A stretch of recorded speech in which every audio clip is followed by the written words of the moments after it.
नमस्कार माझ्या ज्ञानव्रती मैत्रिणींनो, बंधू भगिनींनो आणि श्रोत्यांनो. सत्यवती पराशरपुत्र, वाङ्मयाची लखलखती जणू सोन्याची मूस असलेले महर्षी श्री व्यास आणि त्यांच्या व्यासपीठाला आपण सगळ्या श्रोत्यांनी, वाचकांनी, साधकांनी, साधिकांनी विनम्रपणे नमस्कार करूया. ह्यानंतर आपल्याला आज एका ऐक्यमंत्राचं आपल्याला स्मरण करायचं आहे. जो ऐक्यमंत्र या विश्वातली पहिली प्रार्थना आहे. ऋग्वेदामध्ये हा ऐक्यमंत्र आला आहे. अतिपुरातन, अतिसनातन आणि ऐक्याचा मंत्र हा ऋग्वेदात विश्वातली पहिली आद्य प्रार्थना समजली जाते, ज्यामध्ये ऐक्याचा संदेश दिला आहे. करोडो वर्षापूर्वी ऋषीमुनींनी ऐक्याचा कसा संदेश दिला आहे ते याच्यात आपण पाहू. संगच्छध्वं संवदध्वं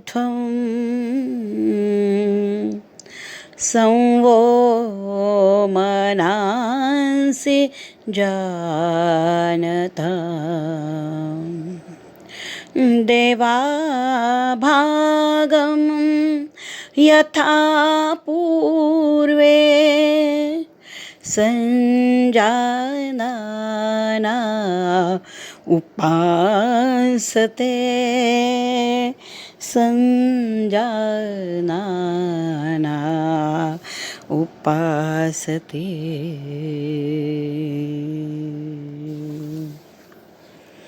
संगच्छध्वं संवदध्वं, आपण सगळे मिळून मार्गक्रमण करूया. संवदध्वं, आपण चर्चा करूया. संवो मनांसी जानताम, एकमेकांची मनं जाणून घेऊया. देवाच्या हृदयामध्ये जे सत्य आहे ते आपण सगळे मिळून जाणून घेऊया. सगळे हो सगळे, जाती नाही, वर्ण नाही, भेद नाही, काय नाही, लिंगभेद नाही, जातीभेद नाही, वर्णभेद नाही, सगळे विश्वातले आपण एकत्र येऊ, मार्गक्रमण करू आत्मोन्नतीचा. असा हा सुंदर संदेश या ऋग्वेदीय वैश्विक ऐक्याच्या प्रार्थनेत दिला आहे. श्रोते हो, ह्यानंतर आपल्याला प्रभू रामचंद्रांचे कृपाशीर्वाद घ्यायचे आहेत आणि त्यानंतर योगेश्वरांच्या चरणी नतमस्तक व्हायचं आहे. श्री योगेश्वर. महाबोधिस्थानं स्थिरचरनिदानं दिविजपं सुधाधारापानं विहगपतियानं यमरतं मनोज्ञं सुज्ञानं मुनिजननिधानं दुर्पदं सदा ते गोविंदं परमसुखकंदं भजतरे. हे गोविंदा, हे गोपाला, तुझं सतत आम्ही स्मरण करतो, जो तू सुखाचा कंद आहे. अशा गोविंदाचं, श्रीकृष्णाचं आपण नमन करू त्यांना आणि त्यांचे कृपाशीर्वाद घेऊन आपल्या माऊलींकडे आपल्याला वळायचं आहे. सत्संगाचा महिमा सांगणाऱ्या, नामस्मरणाचा महिमा सांगणाऱ्या माऊली मनाचा धर्म सांगतायत.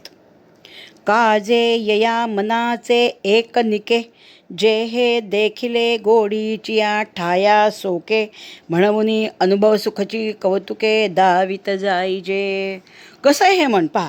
काजे मया मनाचे एक निके, या मनाचा एक चांगला गुण आहे. निके म्हणजे एक चांगला गुण आहे. काय की देखिले गोडीचिया ठाया, जिथे गोडी दिसेल, जिथे सुख दिसेल, जिथे आनंद दिसेल, जिथे तृप्ती दिसेल, जिथे मनाला प्रसन्नता येईल, तिथे ठाके, तिथे थांबून जातं. जिथे मनाला सुख वाटेल, तृप्ती वाटेल, तिथे ते सोके, थांबून जातं ते. मग म्हणून काय करायचं माणसाने? अनुभव सुखाची कौतुके दावित जावे.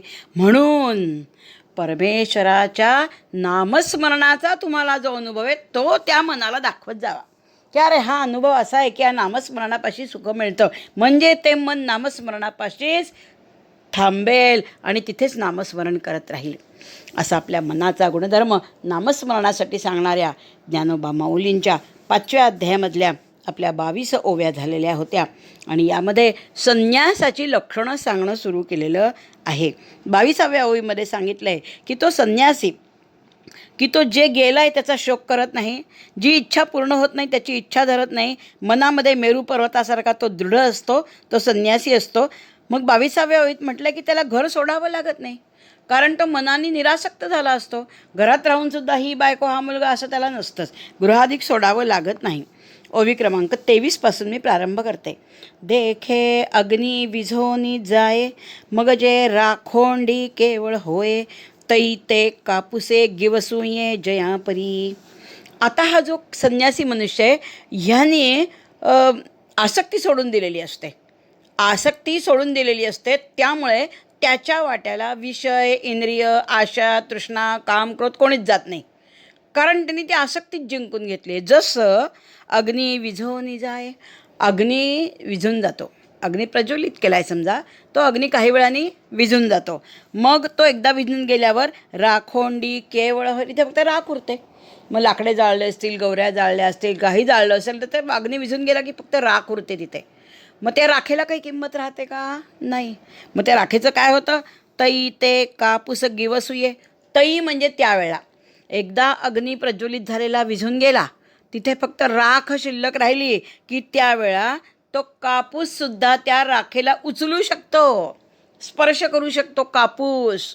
जो कापूस अग्नी प्रज्वलित असताना तिथे त्याच्या लांबूनसुद्धा पाहायचीसुद्धा धाडस करत नाही, कारण नुसतं जवळ जरी गेला तरी भस्मसात होणार आहे तो अग्नीमुळे. पण एकदा का अग्नी विझला आणि त्याची राखोंडी झाली रे झाली की कापूससुद्धा त्याला गिवसूये जियापरी.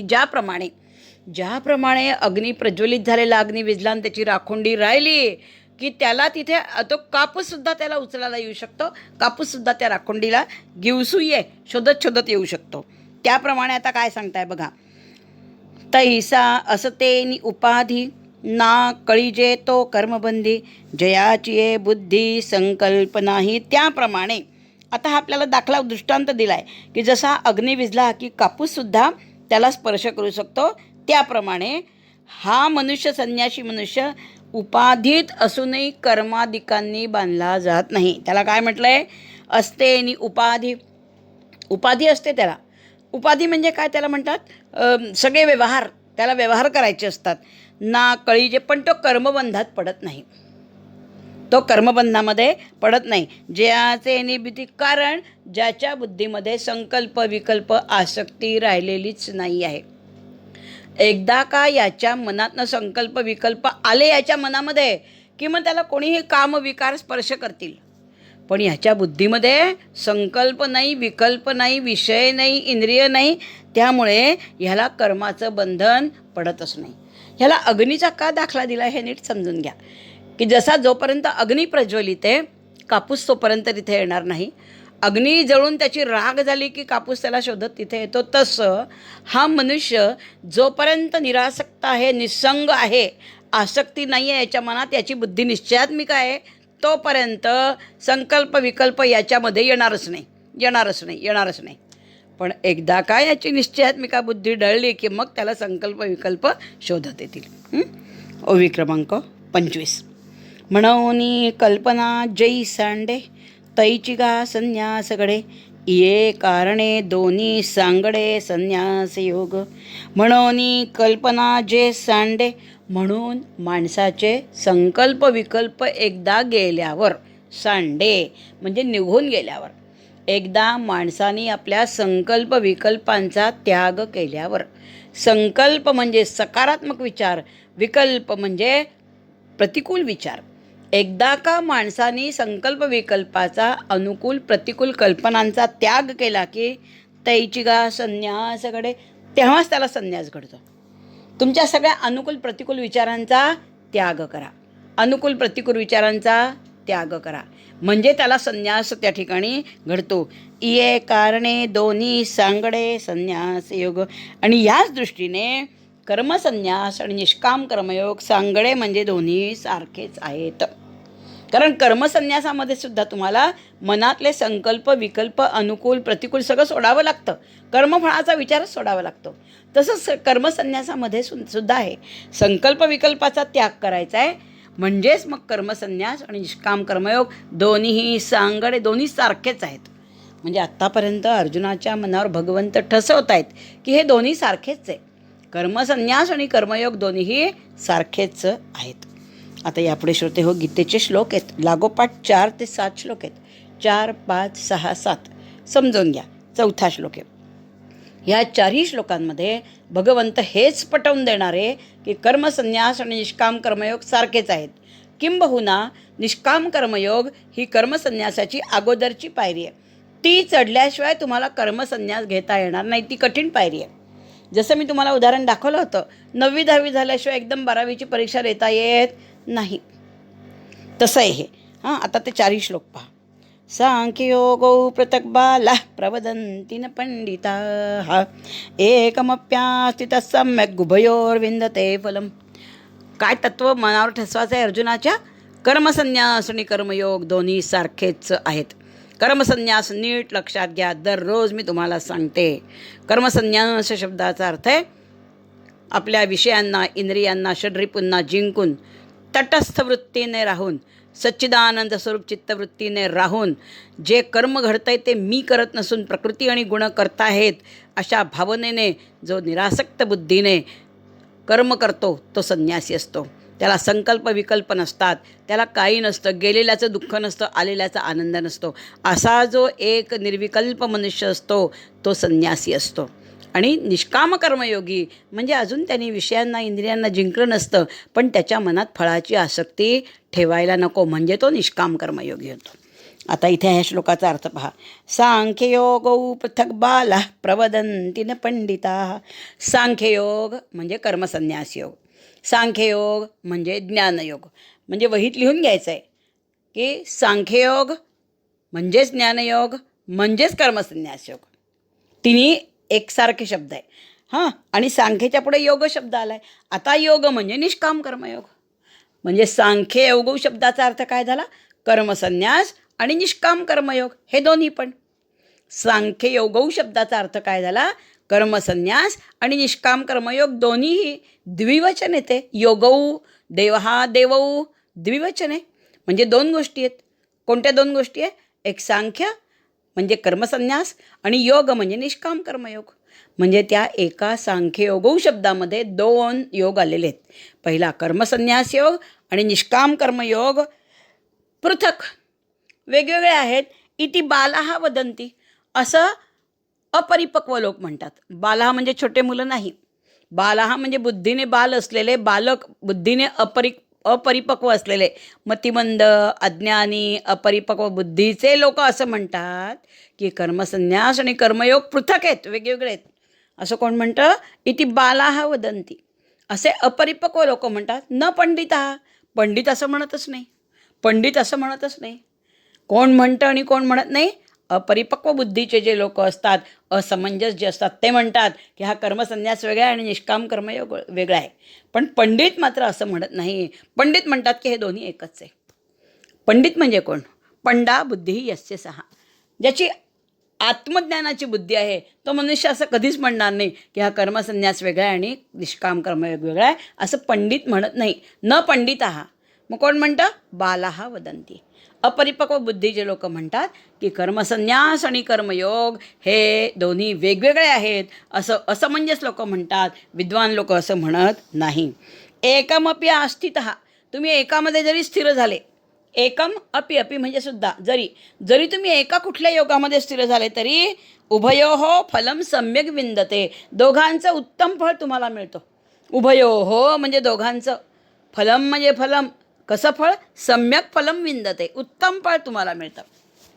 कुठल्याही एका योगात तुम्ही स्थिर झाले, आयदर तुम्ही कर्मसन्यासात स्थिर व्हा किंवा तुम्ही निष्काम कर्मयोगामध्ये स्थिर व्हा, दोघांचं उत्तमच फळ तुम्हाला मिळणार आहे. दोघांचं एका वेळीच एकच, पण ॲट ए टाईम दोन्ही डगरांवर पाय ठेवायचा नाही.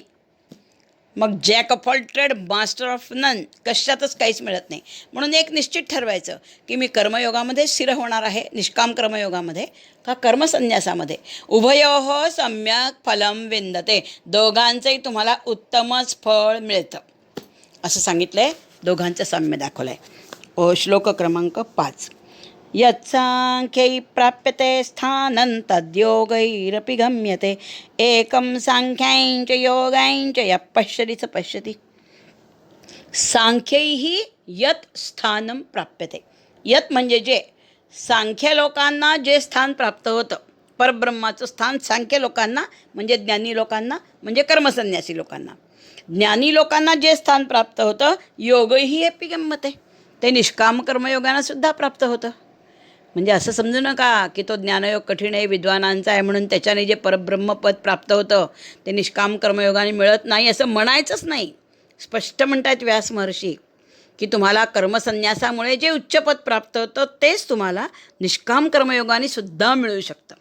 निष्काम कर्मयोग त्याला म्हटलं आहे योगैही तद योगैही अपि गम्यते, ते तुम्हाला योगाने सुद्धा निष्काम कर्मयोगानेही गम्यते म्हणजे प्राप्त होतं. एकम सांख्यंच योगंच, सांख्ययोग आणि निष्काम कर्मयोग एकच आहे. यहा पश्यती स पश्यती, जो असा विचार करतो की हा सांख्ययोग आणि हा निष्काम कर्मयोग एकच आहे तोच खरा विचार करणारा असतो. यप पश्यती स पश्यती, म्हणजे जो असा विचार करतो तोच खरा विचार करतो. पश्यती म्हणजे पाहतो, शब्दशः पाहतो अर्थ घ्यायचा नाही आहे. जो मनुष्य कर्मसन्यास आणि निष्काम कर्मयोग एकच आहेत असा विचार करतो तोच खरा विचार करणारा असतो. म्हणजे आत्तापर्यंत फोकस कशावर दिला आहे? कर्मसन्यास आणि निष्काम कर्मयोग एकच आहेत. श्लोक क्रमांक 6 वाचते मी. संन्यासस्तु महाबाहो दुःखमाप्तुमयोगतः योगयुक्तो मुनिर्ब्रह्म न चिरेणाधिगच्छति. हे महाबाहो, हे बळकट बाहू असणाऱ्या अर्जुना, संन्यास हा आप्तुम अयोगतः दुःखम. संन्यास हा अयोगतः ध्यान न करता, समाधी न लावता, चिंतन न करता मिळणं कठीण आहे. आप्तुम, आप म्हणजे मिळवणे, मिळवण्यासाठी तो कठीण आहे. कोणता? संन्यास. हे महाभाऊ अर्जुना, ध्यान न करता, समाधी न लावता, चिंतन न करता तो कठीण आहे. मी थांबते थोड्या वेळ.